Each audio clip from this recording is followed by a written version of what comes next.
Om Swastiastu. Om Swastiastu. Om Awijnamastu Namo Siddhaya.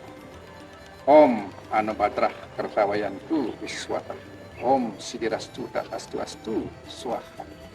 Kami adalah mahasiswa Stah Dharma Nusantara. Sekarang berada di Parahyangan Agung Jagatkarta, Taman Sari, Gunung Salak. Akan menginformasikan hal-hal penting tentang Parahyangan Agung ini kepada audiens, kepada pemirsa.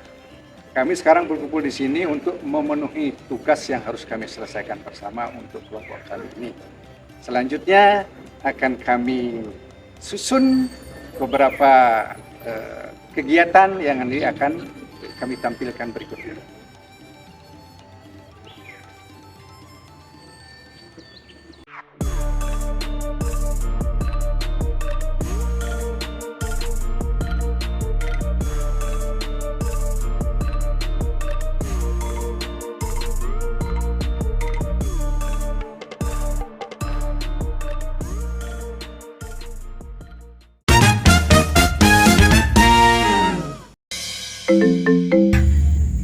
Om Swastiastu teman-teman. Jadi di sini saya akan menjelaskan mengenai fasilitas apa saja yang ada di Parahyangan Agung Jagatkarta.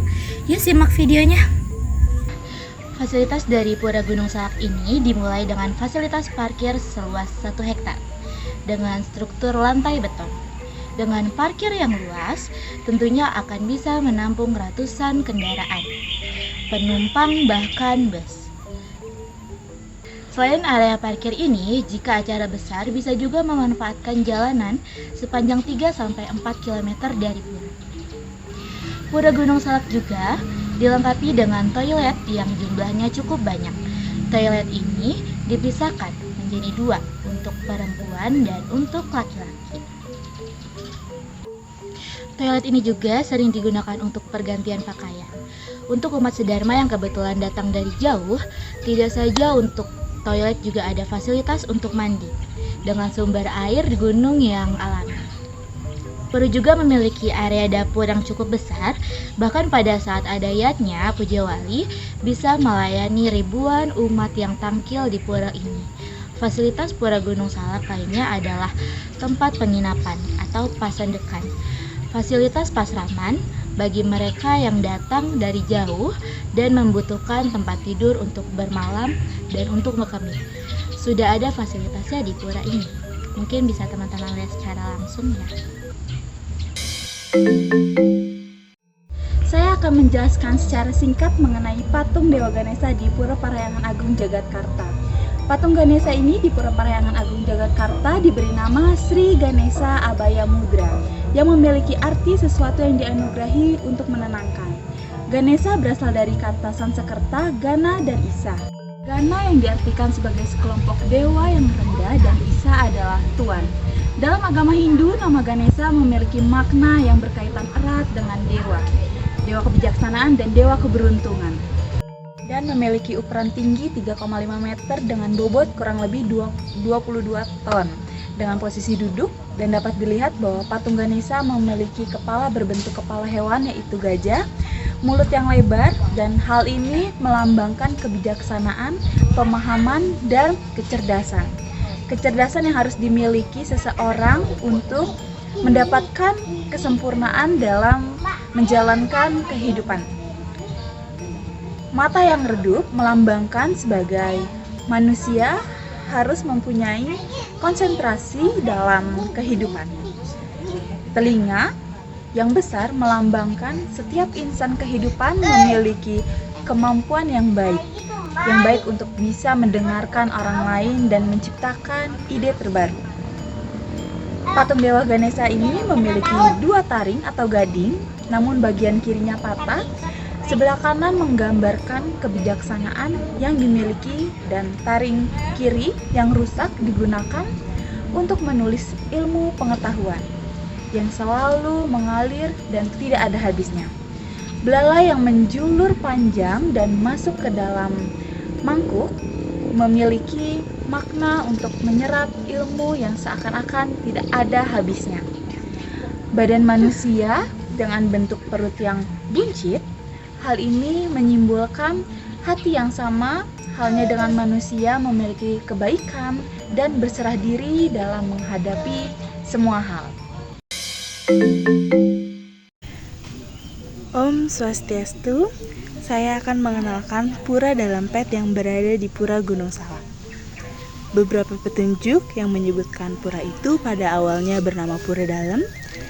Dalam buku Sejarah Nusa dan Sejarah Pura Dalempet yang ditulis Dr. Swayan Putra Prata menyebutkan Pura Dalempet awalnya bernama Pura Dalem Nusa. Penggantian nama itu dilakukan tokoh Puri Klungkung pada zaman I Dewa Agung.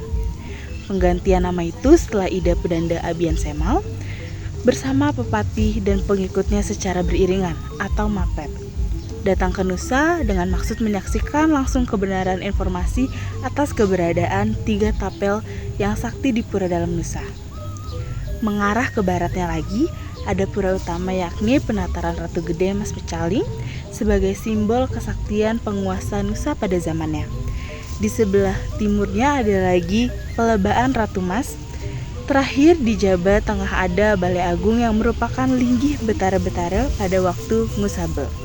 Masing-masing pura dilengkapi dengan pelinggih, balai perantenan, dan bangunan-bangunan lain sesuai fungsi pura masing-masing. Om Swastiastu, saat ini saya ada di Madya Mandala di Pura Parahyangan Agung Jagatkarta, Taman Sari, Gunung Salak. Di sebelah kanan kiri saya ini ada Pura Apit Lawang. Di sebelah kanan ada Pura Dalempet. Di sebelah kiri saya ada Persarian Ida Sulingge. Tentu saja di belakang saya ini adalah utama mandalanya.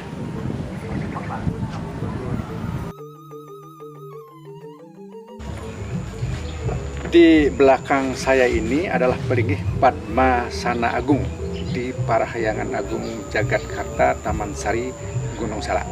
Pelinggih Padma Sana ini adalah pelinggih utama dibandingkan dengan pelinggih-pelinggih lain secara etika, sehingga ini adalah tempat pemujaan sesuai dengan Siwa Sidanta, di mana Padma Sana itu adalah tempat duduk teratai kedudukannya Dewa Siwa, karena Siwa Sidanta seperti halnya di Bali. Di dalam etika upacara pun itu dibuat ini spesial paling tinggi, sehingga yang lain-lainnya adalah secara etika itu pelinggih-pelinggih yang di bawahnya. Upacara upakaranya pun dibedakan.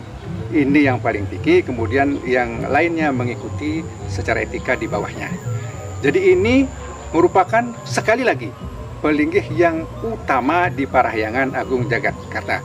Adapun pelinggih-pelinggih lainnya itu seperti Siliwangi, ada Pasar Agung, Melanting, ada Dalempet, dan pelinggih-pelinggih lainnya. Itu setiap ada upacara besar tentu dibedakan dari segi upacara, sehingga secara etika inilah pelinggih yang paling tinggi di Parahyangan Agung ini.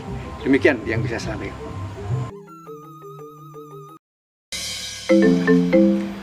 Salah satu bangunan suci di area Pura Parahyangan Agung Jagatkarta Taman Sari Gunung Salak ini adalah Pura Petilasan Candi Petilasan Prabu Siliwangi yang saat ini tepat berada di belakang kami. Ini merupakan sesuatu yang spesial tentunya, karena tidak semua pura ada bangunan suci seperti ini, dan tentunya ini adalah mengadopsi kearifan lokal, di mana konon di tanah inilah dahulu kala Prabu Siliwangi memiliki legacy atau warisan, di mana Prabu Siliwangi salah satu petilasan beliau ada di tanah ini. Prabu Siliwangi merupakan raja dari kerajaan Pasundan yang agung, yang membawa Hindu besar di tanah Pasundan. Bahkan ada yang meyakini bahwa di tempat inilah Prabu Siliwangi menghilang atau moksa bersama para pengikutnya. Sehingga sebelum membangun pura ini, umat Hindu membangun dulu pelinggih Prabu Siliwangi dengan dua patung macan berwarna putih dan hitam sebagai penghormatan terhadap para leluhur dari kerajaan Pajajaran sebagai kerajaan Hindu terakhir di tanah Pasundan.